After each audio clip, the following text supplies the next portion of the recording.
The fine came on a Tuesday morning, taped to my front door like some kind of scarlet letter, and I ripped it off with enough force to tear the paper in half. I stood there in my driveway in Eagle River, Alaska, staring at the notice that claimed I owed the Pine Ridge Homeowners Association $800 for excessive emissions from recreational vehicles causing environmental disturbance and violating community standards. My snow machine sat in the garage behind me, a 2024 Arctic Cat that I had saved up for 2 years to buy. The machine was my pride and joy, my way of getting through the brutal Alaskan winters and accessing the backcountry trails that made living in this frozen paradise worthwhile.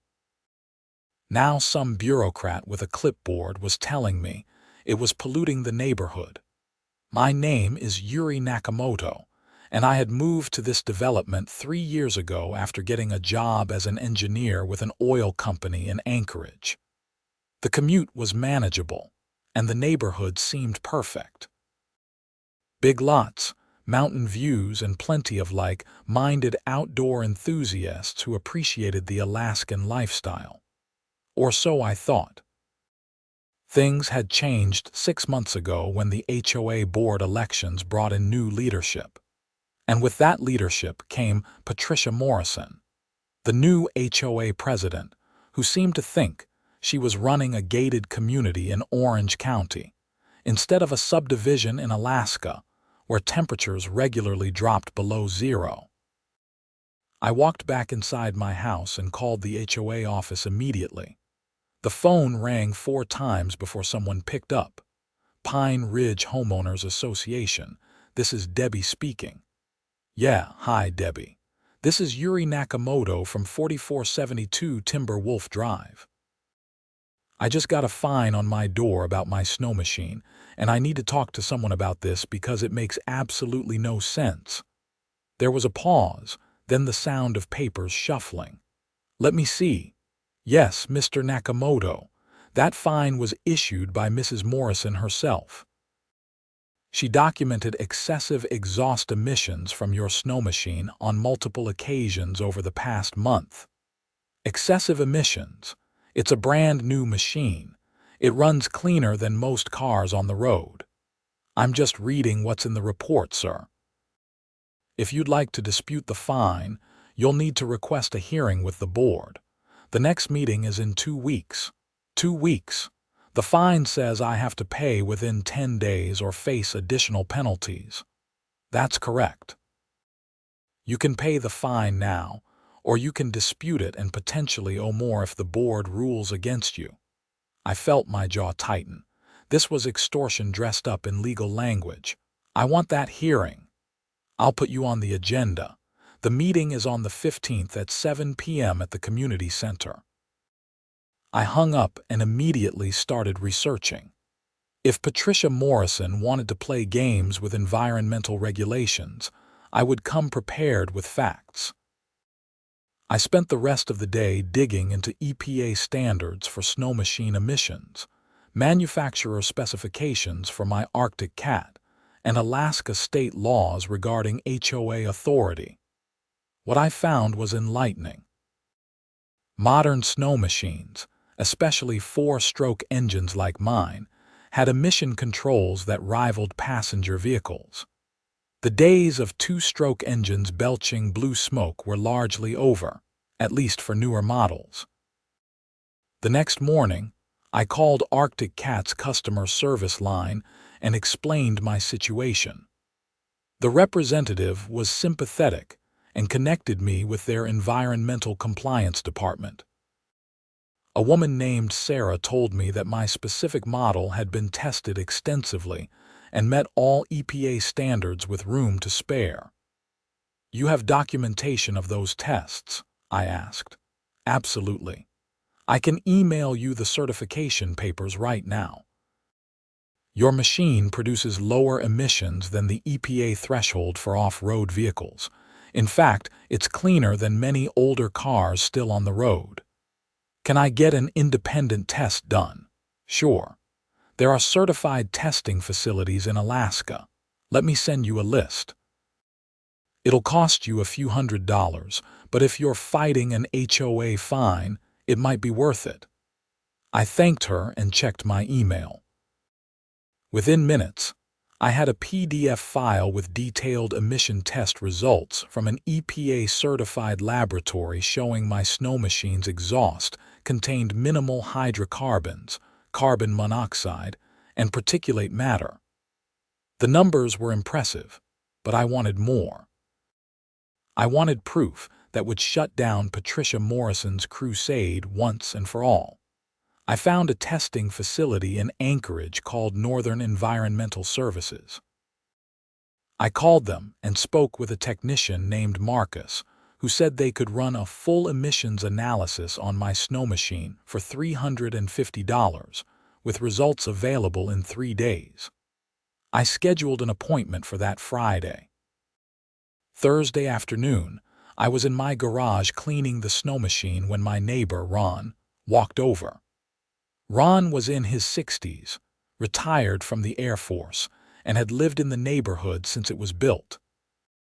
He was one of the good ones, someone who understood that living in Alaska meant embracing the lifestyle, not trying to turn it into suburban Connecticut. "Heard you got hit with a fine," Ron said, leaning against my garage door frame.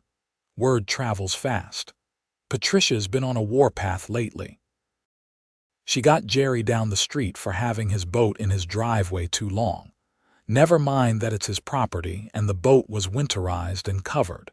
She made him rent a storage unit. She can't just make up rules, can she?" Ron shrugged.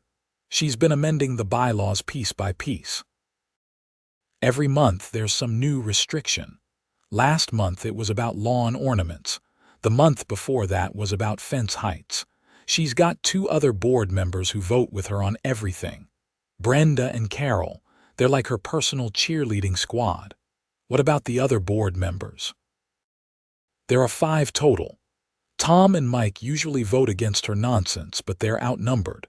Tom's talking about not running for re-election because he's tired of fighting losing battles." I wiped my hands on a rag. "This fine is garbage. My Snowmachine is cleaner than most of the cars in this neighborhood. You planning to fight it? Already scheduled a hearing, and I'm getting emission tests done tomorrow to prove my point." Ron nodded approvingly. "Good. Someone needs to stand up to her.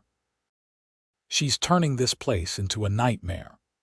Friday morning, I loaded my Snowmachine onto the trailer and drove to Northern Environmental Services in Anchorage.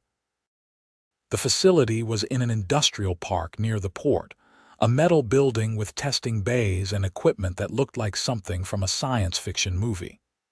Marcus met me in the lobby, a clipboard in hand and a friendly smile on his face.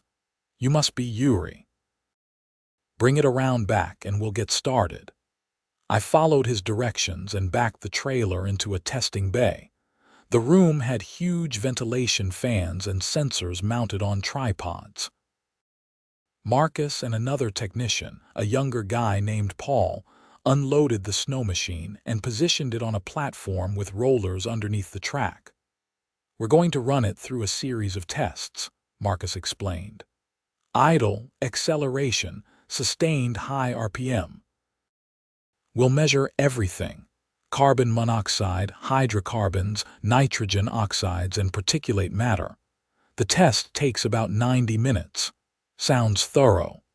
It's the same protocol we use for the EPA.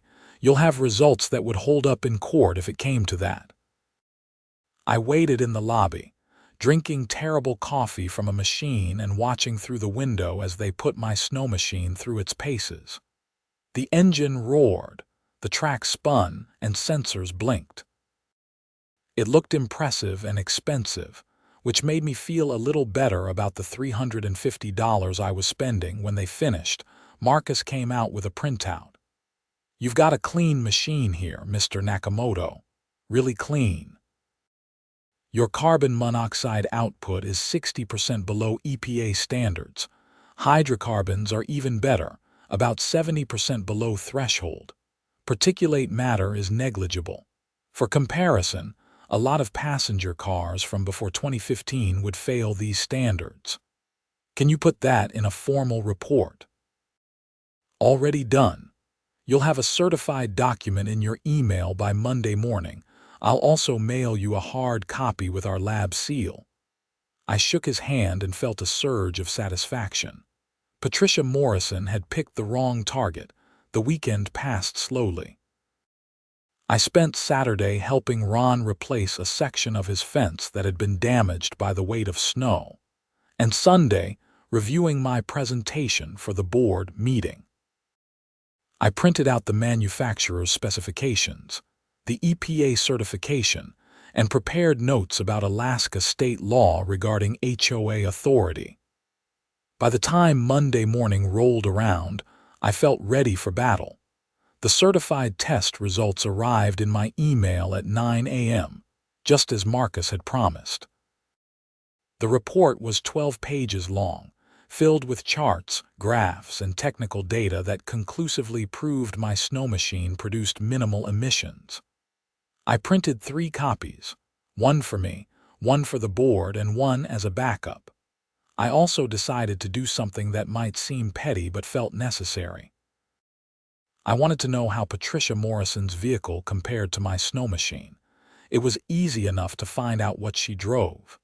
A silver 2016 BMW X5 that she parked in her driveway every night.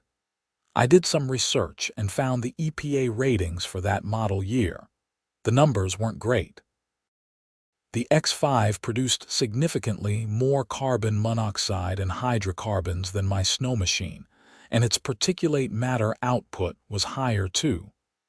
I documented everything and added it to my presentation. The day of the board meeting felt like it lasted forever.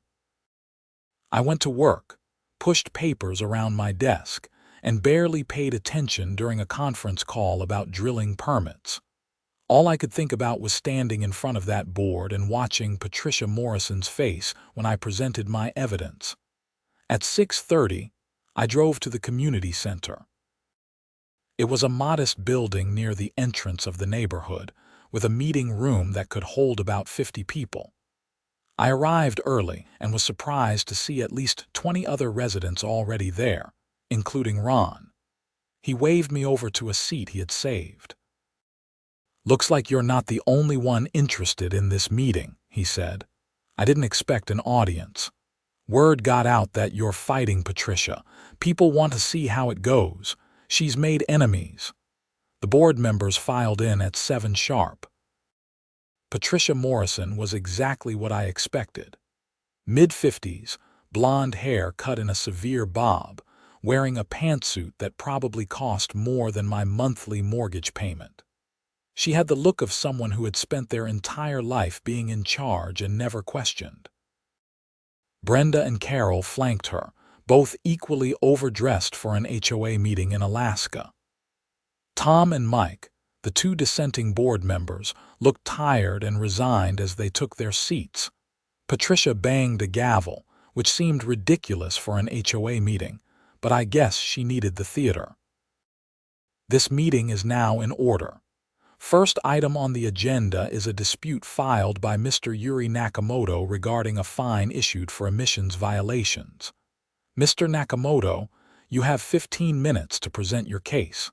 I stood up, carrying my folder of documents. Thank you, Mrs. Morrison. I received a fine for $800 claiming my Snowmachine produces excessive emissions.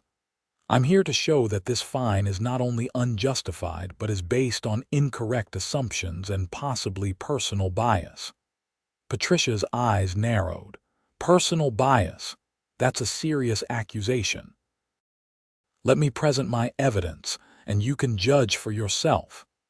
I walked to the front of the room and handed copies of my documents to each board member. This first document is the manufacturer's EPA certification for my Arctic Cat Snowmachine. As you can see, it meets all federal standards for off-road vehicle emissions. This second document is from an independent certified testing facility here in Anchorage. They ran a complete emissions analysis on my specific machine last Friday.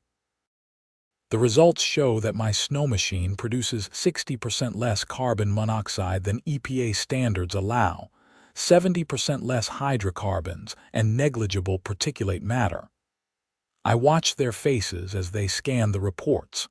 Tom looked interested. Mike was nodding. Brenda and Carol looked confused, like I was speaking a foreign language. Patricia's expression was stone. Furthermore, I continued, I've documented the emission ratings for several vehicles currently parked in this neighborhood, including yours, Mrs. Morrison. Your 2016 BMW X5 produces significantly more emissions than my snow machine.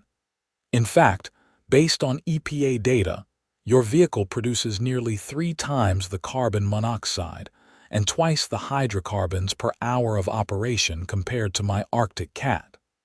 There were murmurs from the audience. Someone behind me whispered, "No way." Patricia's face flushed red. "That's irrelevant," she snapped. "This is about neighborhood standards, not EPA regulations." "Actually, it's completely relevant. You cited environmental disturbance as the reason for the fine. But the evidence shows my snow machine is not causing environmental disturbance. It's cleaner than most cars in this neighborhood, including yours. So, unless you're planning to fine everyone who drives an older vehicle, this fine is discriminatory and unenforceable." Mike spoke up. "He's got a point, Patricia. If we're going to enforce emission standards, we need to be consistent." "We're not enforcing emission standards," Patricia said. "We're enforcing community standards about recreational vehicles." "The fine specifically mentions emissions and environmental disturbance," I said. "Those are your words, not mine, and I've proven that the emissions claim is false. If you want to fine me for owning a recreational vehicle, that's a different issue, but you'll need to show me where in the HOA bylaws it says I can't keep a snow machine on my property." Tom was flipping through a binder. "There's no such restriction. We have rules about storage of RVs and boats, but snow machines aren't specifically mentioned." Patricia looked like she wanted to throw her gavel at someone. "They fall under the general category of recreational vehicles. The bylaw about RVs says they can't be parked in plain view for more than 72 hours, Tom read. "It doesn't say you can't own them or store them in your garage." "His garage door is open constantly," Patricia said. "The whole neighborhood can see that machine." "My garage door is open during the day when I'm working on equipment or doing projects," I said. "That's not illegal. And even if it was, the fine you issued doesn't mention garage doors. It mentions emissions. Would you like me to read the exact wording?" I pulled out the torn fine notice I had taped back together. "Excessive emissions from recreational vehicles causing environmental disturbance and violating community standards." Every word of this is either false or too vague to be enforceable. My emissions aren't excessive. They're below EPA standards, and community standards is so vague it could mean anything. Carol finally spoke up, her voice hesitant. "I think we may need to table this and review the bylaws more carefully." "I second that," Mike said immediately. Patricia looked furious, but she was outnumbered. "Fine. We'll table the discussion. But Mr. Nakamoto, I expect you to keep that garage door closed and minimize the disturbance to your neighbors." "I haven't been disturbing anyone. In fact, I'd like to know who filed the complaint that led to this fine. That information is confidential." Actually, under Alaska state law, HOA records are available to homeowners upon request. That includes complaint records. I can file a formal request right now if you'd like. Ron was grinning in his seat. Several other residents were nodding approvingly. Patricia looked like she had bitten into a lemon. "This meeting is adjourned," she said, banging her gavel hard enough that it made everyone jump. People came up to me afterward, shaking my hand and thanking me for standing up to Patricia. A woman named Helen said Patricia had fined her for having Christmas lights up past January 5th. A man named Frank said he got a warning for parking his work truck in his driveway because it had a company logo on it. The stories went on and on. Patricia Morrison had been on a power trip, and I had just become the face of the resistance. As I was leaving, Tom caught up with me in the parking lot. "That was impressive. You did your homework. I'm an engineer. Research is kind of my thing. Patricia's not going to let this go. She doesn't like losing. What can she do? The evidence is clear." Tom looked uncomfortable. "She's creative and vindictive. Watch your back." I drove home feeling victorious but also slightly uneasy. Tom's warning echoed in my head. People like Patricia didn't just accept defeat. They escalated. I was right to be worried. Over the next week, I received 3 separate notices from the HOA. The first was about my trash cans being visible from the street. They were in the same place they had been for 3 years, tucked against the side of my garage. The second was about a cracked section of my driveway that needed to be repaired. The crack was maybe 6 inches long and had been there when I bought the house. The third was about my mailbox being the wrong shade of black. Apparently, it needed to be midnight black, not regular black, whatever that meant. Each notice came with a fine. $200 for the trash cans, $300 for the driveway, $150 for the mailbox. If I didn't comply within 30 days, the fines would double. I called Debbie at the HOA office. "This is harassment." "I'm sorry, Mr. Nakamoto. Mrs. Morrison is just enforcing the rules." "These aren't rules. These are invented problems. My mailbox has been the same color for 3 years." The bylaws were recently amended to specify approved paint colors for mailboxes. When? Last month. Can she do that? Just change the bylaws without a vote from the community. The board has the authority to amend bylaws as they see fit, as long as a majority votes in favor. Mrs. Morrison, Mrs. Henderson, and Mrs. Parker voted yes. Mr. Thompson and Mr. Wright voted no. I hung up and immediately started researching Alaska HOA law. What I found was complicated. HOAs did have broad authority to create and enforce rules, but there were limits. They couldn't discriminate, they couldn't selectively enforce rules, and they couldn't create rules that violated state or federal law. Patricia was walking a fine line and she knew it. I decided to fight every single fine. I filed dispute requests for all 3, citing selective enforcement. I documented that at least 6 other houses in the neighborhood had trash cans visible from the street. I took photos of driveways with cracks far worse than mine. I measured the color of every mailbox on my street with a paint spectrometer I borrowed from work, proving that at least 8 mailboxes were the exact same shade as mine. The next board meeting was 3 weeks away, but I couldn't wait that long. I needed legal advice. I called a lawyer in Anchorage who specialized in HOA disputes. Her name was Emily Dawson, and she had a reputation for not taking nonsense from overzealous HOAs. We met at her office on a Wednesday afternoon. Emily was in her 40s, sharp-eyed, and dressed in a way that said she meant business.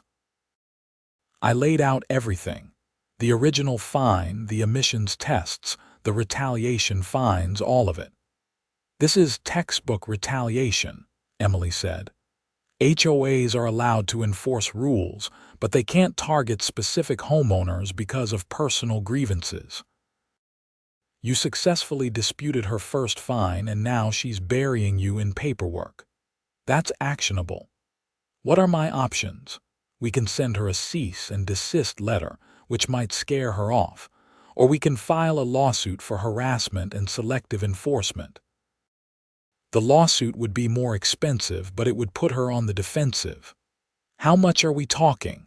The letter is a flat fee of $500.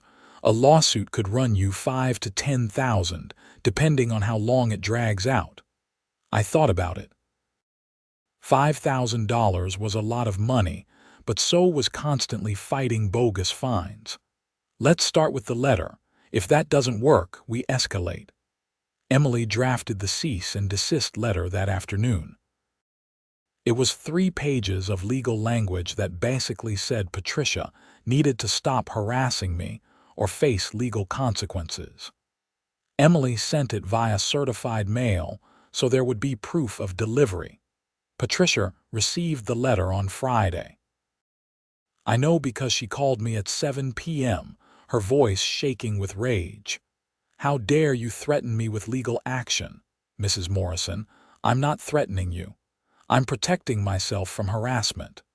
You're the one causing problems in this neighborhood. You and your loud machines and your refusal to follow simple rules. My snow machine is quieter and cleaner than your car, and I've followed every rule until you started inventing new ones specifically to fine me. I did no such thing. You amended the bylaws to include mailbox colors 1 month after our dispute. That's not a coincidence." She was silent for a moment. When she spoke again, her voice was ice cold. "You're going to regret this." She hung up before I could respond. I sat there staring at my phone, wondering what I had gotten myself into. The retaliation got worse. 2 days later, I came home to find a towing notice on my truck. Someone had called a towing company claiming my vehicle was abandoned on the street. It wasn't. It was parked in front of my house, exactly where I always parked it.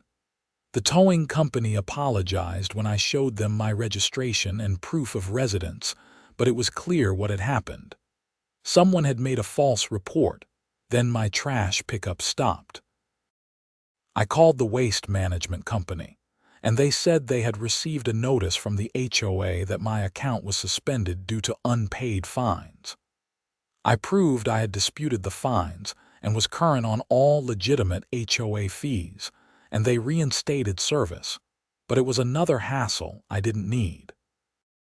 The final straw came when I received a notice that my water would be shut off for non-payment. The water company was contracted through the HOA, and apparently, Patricia had flagged my account. This time I didn't call anyone. I forwarded the notice to Emily and told her to file the lawsuit. "Are you sure?" she asked. "This is going to get expensive and messy." "I'm sure. She's crossed the line from annoying to illegal, falsely reporting unpaid bills, trying to shut off my water. These aren't HOA powers. This is harassment and I want it stopped." Emily filed the lawsuit the next morning. We sued Patricia Morrison personally, along with the HOA, for harassment, defamation, and abuse of authority. We asked for damages to cover my legal fees, the cost of the emissions testing, and compensation for emotional distress.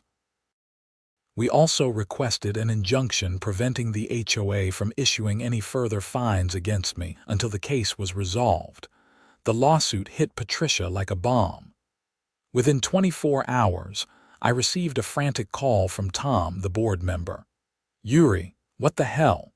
You're suing the HOA." "I'm suing Patricia Morrison and the HOA for harassment. There's a difference. The insurance company is going ballistic.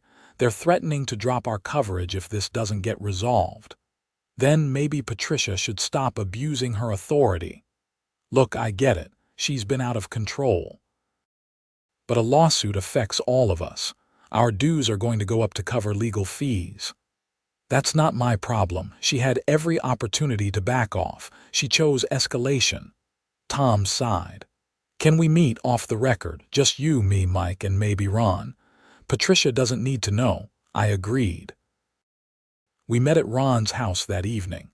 Tom and Mike looked exhausted, like they had been fighting a losing battle for months. Ron poured coffee, and we sat around his kitchen table. "Patricia's been a disaster," Mike said. "She got elected because she promised to increase property values and maintain standards, but she's turned into a tyrant, Half the neighborhood hates her. Why don't you remove her from the board? I asked. It's not that simple, Tom said. The bylaws require a vote of the homeowners to remove a board member, and that requires a quorum of 60% of the households. We've never gotten more than 30% turnout for any vote. What if we called a special meeting specifically to remove her? We'd need to convince people to show up, and we'd need to present a case for why she should be removed. I've got a case. Harassment, selective enforcement, abuse of authority, misuse of HOA funds. How much has she spent on legal fees trying to fight my disputes? Tom winced. At least $3,000 so far. $3,000 of homeowner dues wasted because she can't admit she was wrong about a snow machine. That should be enough to get people's attention. We talked for another hour strategizing. Ron agreed to help organize a petition calling for a special meeting. Mike said he would reach out to homeowners who had complained about Patricia in the past. Tom would review the bylaws to make sure we followed proper procedure. I would continue with the lawsuit as leverage. Over the next 2 weeks, Ron went door to door collecting signatures. The petition needed 30 signatures to call a special meeting. He got 67. People were fed up. Patricia had fined so many residents for such petty reasons that there was a groundswell of anger just waiting for an outlet. The special meeting was scheduled for a Saturday afternoon at the community center. Emily advised me to attend but not to speak unless I was directly asked a question. "Let the other homeowners do the talking," she said. "This needs to look like a community decision, not a personal vendetta." The day of the meeting, the community center was packed. Every chair was filled, and people were standing along the walls. I estimated at least 80 residents were there, which was unprecedented for an HOA meeting. Patricia sat at the front table with Brenda and Carol, looking defiant. Tom and Mike sat at the opposite end, carefully neutral. Ron stood up to speak first. "Thank you all for coming. We've called this meeting because many of us believe the current HOA leadership has lost sight of what this organization is supposed to do. We're supposed to maintain our community and protect our property values, not harass homeowners and waste money on frivolous disputes." There were murmurs of agreement. A woman in the back raised her hand. It was Helen, the one who had been fined for Christmas lights. "Patricia fined me $300 for having lights up past January 5th. That's ridiculous. Some of my lights were frozen to my roof. I physically couldn't take them down until the weather improved. I got fined for parking my work truck in my driveway," Frank added. "I'm a plumber. My truck has my company name on it. Patricia said it was commercial advertising and violated the bylaws. I've been parking that truck in my driveway for 5 years. One by one, people stood up and shared their stories. Patricia had fined a couple for having a child's playhouse that was supposedly too colorful. She had threatened another family with fines for having chickens, even though backyard chickens were legal in Eagle River and specifically allowed under the HOA's original bylaws. She had gone after someone for having a vegetable garden in their front yard, claiming it lowered property values. The stories went on for 45 minutes. Patricia tried to interrupt several times, but she was shouted down. The anger in the room was palpable. Finally, Tom called for order. "All right, we've heard enough. The purpose of this meeting is to vote on whether to remove Patricia Morrison from her position as HOA president. According to our bylaws, this requires a simple majority of homeowners present. Before we vote, Mrs. Morrison, do you have anything to say in your defense?" Patricia stood up, her face red. "You're all overreacting. I've been enforcing the rules that you all agreed to when you bought your homes. If you don't like the rules, maybe you shouldn't live in an HOA." "We like rules," someone shouted. "We don't like harassment. I've done nothing wrong." And frankly, this meeting is a witch hunt orchestrated by Mr. Nakamoto because he can't handle being held accountable for his pollution. I couldn't stay silent anymore. My snow machine isn't pollution. I proved that with EPA certified testing. You were wrong, and instead of admitting it, you've spent $3,000 of HOA funds trying to justify your mistake. That's not leadership. That's ego. The room erupted in applause. Patricia looked like she wanted to vanish into the floor. Tom called for the vote. All in favor of removing Patricia Morrison as HOA president, raise your hand. A forest of hands went up. I didn't count them, but it was clear that the majority had voted yes. All opposed, 3 hands went up. Patricia, Brenda, and Carol. The motion passes. Patricia Morrison is removed as HOA president, effective immediately. Patricia stood up, grabbed her purse, and stormed out of the community center. Brenda and Carol followed, though Carol looked back once with something that might have been regret. The meeting continued with a vote for a new president. Tom was elected unanimously. One of his first acts was to rescind all of the fines Patricia had issued in the past 6 months and to commit to a full review of the recently amended bylaws. We're going back to basics, Tom said. Our job is to maintain common areas and enforce reasonable standards. We're not here to micromanage people's lives or nickel and dime homeowners with petty fines. There was applause again, and for the first time in months, I felt like I could breathe. The meeting adjourned, and people came up to shake my hand and thank me for standing up to Patricia. Ron clapped me on the back. You started a revolution. I just wanted to keep my snow machine. Sometimes that's all it takes. I thought the story was over, but there was one more twist. 2 weeks after the meeting, Emily called me. You need to come to my office. Now.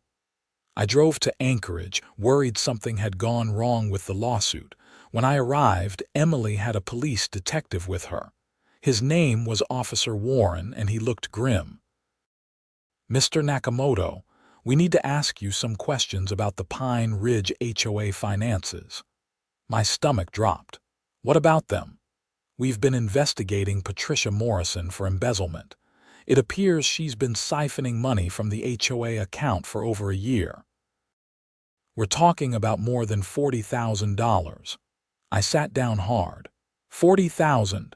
She was using HOA funds to pay for personal expenses, vacations, car payments, shopping. She covered it up by inflating maintenance costs and creating fake invoices. We only caught it because the insurance company demanded a full audit before they would renew the HOA's liability policy. Why are you telling me this? Because you filed a lawsuit that triggered the audit, and because some of the fake invoices were for legal fees related to your case. She claimed to have spent $10,000 fighting your lawsuit, but the actual costs were only $3,000. The rest went into her pocket. Officer Warren leaned forward. We're going to arrest her, but we wanted to give you a heads up because you're likely going to be called as a witness. They arrested Patricia Morrison the next day. It made the local news. Former HOA president arrested for embezzlement. The story detailed how she had stolen from her neighbors, using her position of authority to hide her crimes. The news coverage also mentioned the lawsuit I had filed, though my name was kept confidential. The fallout was significant. The HOA's insurance company agreed to cover the stolen funds, but only after a lengthy investigation. Several homeowners filed their own lawsuits against Patricia for the fines she had illegally collected. The state attorney general opened an investigation into HOA practices across Alaska to prevent similar abuses. As for me, I dropped my lawsuit. With Patricia gone and the new board in place, there was no point in continuing. Tom issued a formal apology on behalf of the HOA and reimbursed me for the emissions testing and legal fees. My $350 for the testing and $500 for Emily's initial letter came back, plus an extra $1,000 as a goodwill gesture. Patricia Morrison eventually pleaded guilty to embezzlement and fraud. She was sentenced to 3 years in prison and ordered to pay full restitution. Brenda and Carol resigned from the board quietly, embarrassed by their association with her.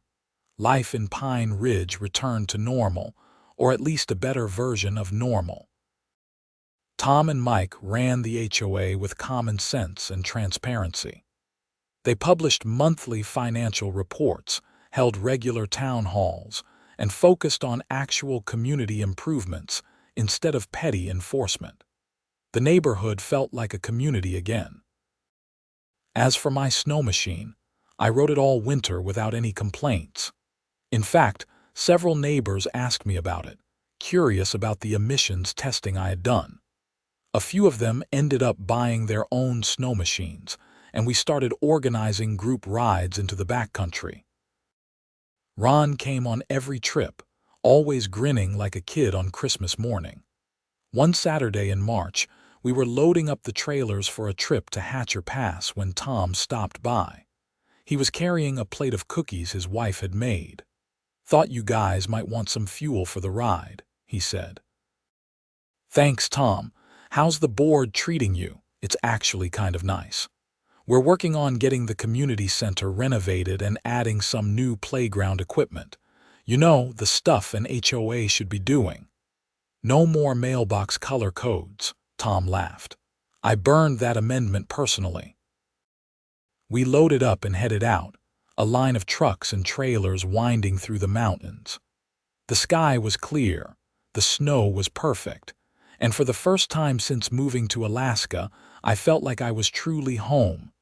The whole experience taught me something important. Sometimes you have to stand up to bullies, even when it's inconvenient or expensive. Patricia Morrison thought she could push people around because she had a title and a gavel, but power without accountability is just tyranny in a smaller package. When enough people say no, the tyrant falls. My Arctic cat ran flawlessly that day, its clean exhaust barely visible in the cold air. I thought about the irony of it all. Patricia had tried to fine me for pollution, and in the end, she was the toxic one. She had polluted the community with her greed and power trips, and it took a snow machine emissions test to expose her. As we climbed higher into the mountains, Ron pulled up beside me at a rest stop. "You ever regret buying that machine?" I looked at the pristine wilderness around us, the peaks covered in snow, the sky so blue it hurt to look at. "Not for a second." "Good. Because if you hadn't, Patricia would still be running that HOA into the ground. You did everyone a favor." "I just wanted to ride my snow machine." "Yeah, but you also gave people permission to fight back. That matters." We rode for another 3 hours, the machines humming smoothly through the powder. When we got back to the neighborhood that evening, tired and happy, I pulled into my garage and left the door open while I unloaded gear. Nobody complained. Nobody issued a fine. Nobody even gave it a second thought. That's how it should be. A home is supposed to be a place where you can live your life without constantly looking over your shoulder for the HOA police. It's supposed to be a community, not a dictatorship. I learned later that Patricia's case had set a legal precedent in Alaska. Several other HOA board members across the state were investigated after homeowners came forward with similar complaints. The state legislature even passed a new law requiring HOAs to undergo annual independent audits and limiting the fines they could issue without a formal hearing process. My little dispute over a snow machine had inadvertently sparked a statewide reform movement. Emily called me a few months later to tell me I had been subpoenaed to testify in a civil case. Several homeowners were suing Patricia personally for damages beyond what the insurance covered. I spent half a day in a deposition, recounting everything that had happened. The lawyer representing the homeowners told me my emissions testing report had been the smoking gun that started unraveling Patricia's schemes. If you hadn't pushed back on that first fine, none of this would have come to light, he said. She'd still be stealing from people. The civil case dragged on for over a year, but eventually, Patricia was ordered to pay an additional $150,000 in damages. She lost her house, her car, and pretty much everything else. I didn't feel good about it, but I didn't feel bad either. She had made her choices. Meanwhile, life in Pine Ridge got better and better. Tom and the new board installed new streetlights, repaved the main road through the neighborhood, and organized community events like summer barbecues and a winter festival. The HOA fees actually went down slightly because they cut out all the wasteful spending. Property values increased not because of strict enforcement of petty rules, but because people actually wanted to live in a community that functioned like a community. I ended up joining the board myself the following year. I didn't run for president, but I became the treasurer, mostly to make sure nobody ever pulled the kind of financial shenanigans Patricia had. I implemented a transparent accounting system with regular reports available online for any homeowner to review. It was extra work, but it was worth it to maintain trust. My Snowmachine continued to run perfectly, cleaner than most of the cars in the neighborhood, just like the tests had proven. I kept the emissions report framed in my garage, partly as a reminder of the fight, and partly because it made me laugh every time I saw it. Who would have thought that a $350 emissions test would bring down a corrupt HOA president and reform HOA laws across an entire state? Ron and I still take regular trips into the backcountry. He bought his own Arctic cat the year after everything went down, and we've explored most of the major trail systems within 100 miles of Eagle River. We've seen moose, caribou, and once even spotted a wolf pack moving through a valley below us. Those moments, out in the wilderness with nothing but clean snow and clean air, make everything worth it. Sometimes people ask me if I regret moving to an HOA neighborhood. The answer is complicated. If Patricia had stayed in power, I would have sold my house and moved somewhere without an HOA the first chance I got. But with the reforms and the new board, it's actually been great. The HOA handles the things HOAs are supposed to handle: maintaining common areas, organizing community events, and enforcing reasonable standards that actually protect property values. The key word is reasonable. Patricia forgot that. She thought the rules were there to give her power and control over other people's lives. But rules are supposed to serve the community, not the other way around. When rules become tools for harassment instead of guidelines for cooperation, something has gone fundamentally wrong. I still see Brenda occasionally at the grocery store in Eagle River. She always looks away quickly, embarrassed. I don't hold a grudge against her. She was following Patricia's lead, and when things got serious, she had the sense to step away. Carol moved to Arizona a few months after the trial, probably to escape the shame of having been associated with Patricia's schemes. As for Patricia herself, she's serving her sentence at Hilland Mountain Correctional Center in Anchorage. I have no desire to visit her or even think about her much. She made her choices, and now she's living with the consequences. I hope she learned something from the experience, but I'm not counting on it. Some people never learn. The whole experience changed how I think about communities and governance. Power corrupts, even on the small scale of a neighborhood HOA. That's why transparency and accountability are so important. And it's why individual homeowners need to be willing to stand up when they see abuse happening, even when it's easier to just pay the fine and move on. If I had paid that initial $800 fine, Patricia would have kept escalating. She would have kept inventing rules and issuing fines, and she would have kept stealing money. Other homeowners would have suffered. The community would have continued deteriorating. All because nobody wanted to rock the boat. Sometimes rocking the boat is exactly what needs to happen. Sometimes you need to demand proof, insist on transparency, and refuse to be bullied. It's not comfortable. It's not cheap, but it's necessary.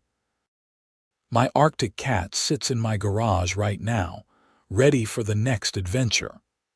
The garage door is open because I'm organizing my gear for a trip next weekend.